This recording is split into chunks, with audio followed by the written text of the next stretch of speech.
রেশমি, তুই এই কাজটা কেন করলি?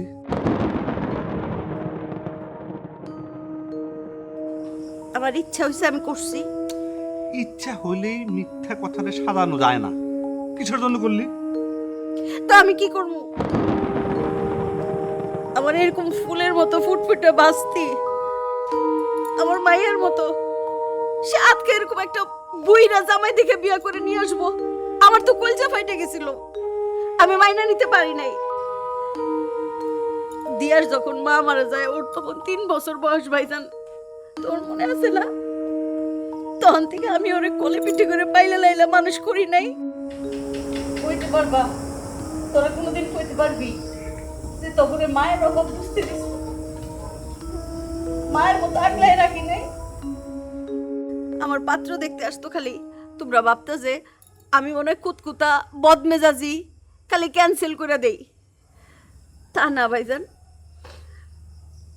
আমি যদি ও করে তখন রাইখা বিয়ে বসে চলে যেতাম, ওরা তখন কি করতো?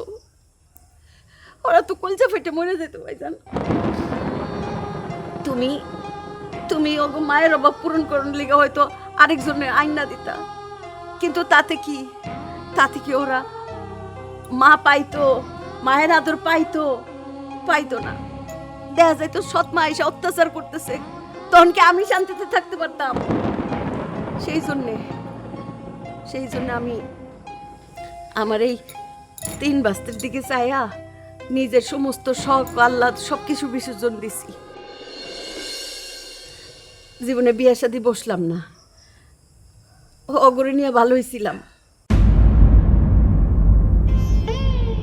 তারপরে আজকা যখন দেখলাম যে দিয়া এমন একটা কাজ করলো, আমার মাথায় না ভাইজান আকাশ ভেঙ্গা পড়লো। আমি গত 18টা বছর ধরে দেওয়া নাই, আমি এই বুকে করে ঘুমাইছি। একটা রাতের জন্য দিয়ারে আমি অন্য ঘরে পাঠাই নাই। আমার শরীরের মধ্যে এখনো দিয়ার গন্ধ লেগে রয়েছে।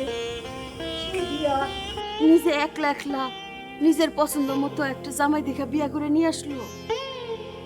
তখনই আমি ঠিক করি যে আমি এই বিয়া মাইনা নিব না। যত যাই হোক, এই বিয়া আমি মাইনা নিব না। আমি তখন হঠাৎ করে ওই পাশের গ্রামে দেখি যে জরিনা ওই টিকটক করতেছিল। তখন ওরে বুঝায় শুনায়া রাজি করাই অভিনয়টা করার জন্য। আমি চাইতেছিলাম যাতে দিয়ার জামাইরে ভাগায় দিতে পারি।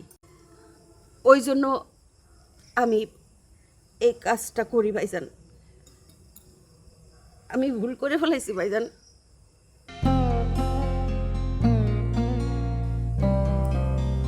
বড় জামাই মেজু জামাই আমি ভুল করছি, মাগো আমি ভুল করছি। তোমরা তোমরা আমারে যেই শাস্তি দিবা আমি মাথা ব্যথা নিব। আমার শাস্তি দাও ভাইজান।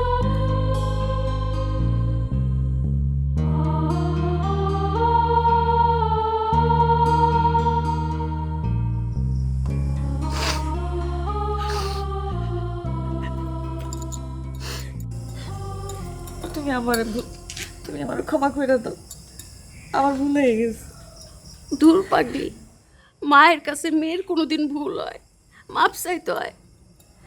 সন্তান তো সন্তানই।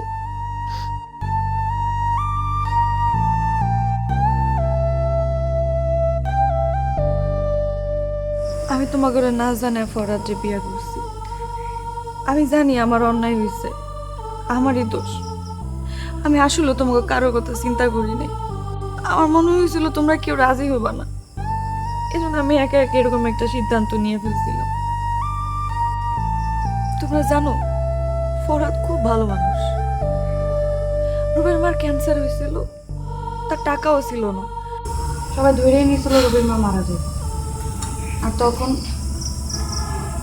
ফরহাদ তার হসপিটালে নিয়ে যায়, সেখানে তার চিকিৎসা করে। তার আশেপাশে যারা আছে সবাই সেই রকম বিনা খরচে সুস্থ করে। আমি যখন দেখি লোকটা এরকম করতেছে, তখন আমি তার কাছে যাই, তারে দেখি। আমার কাছে কেন জানি মনে হইতেছে তার প্রতি আমার মায়া জাগছে। আমার অনেক ভালো লাগে লোকটারে।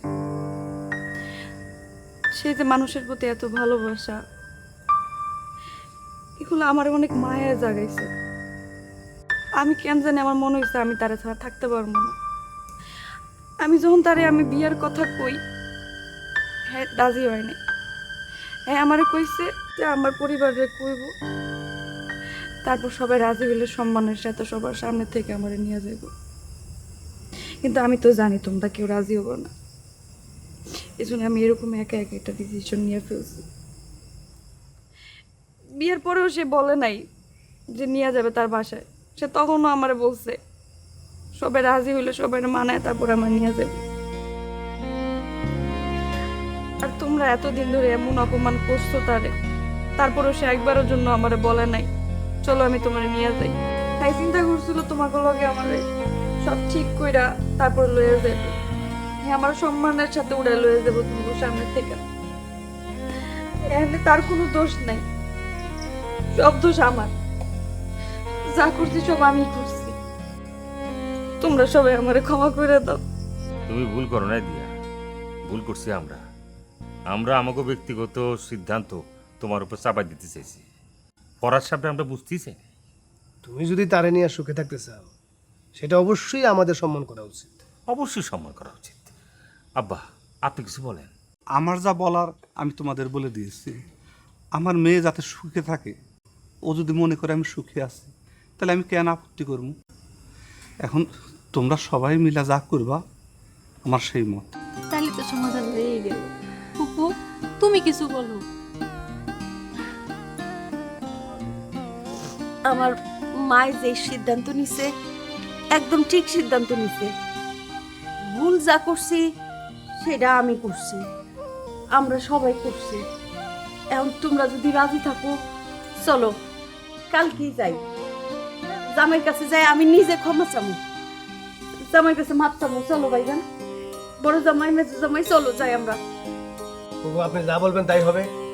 আর শোনো, সুন্দর দেখে একটা শাড়ি কিনবা, আর জামার জন্য একটা পাঞ্জাবি সেট। তুমিও একটা, আমার তো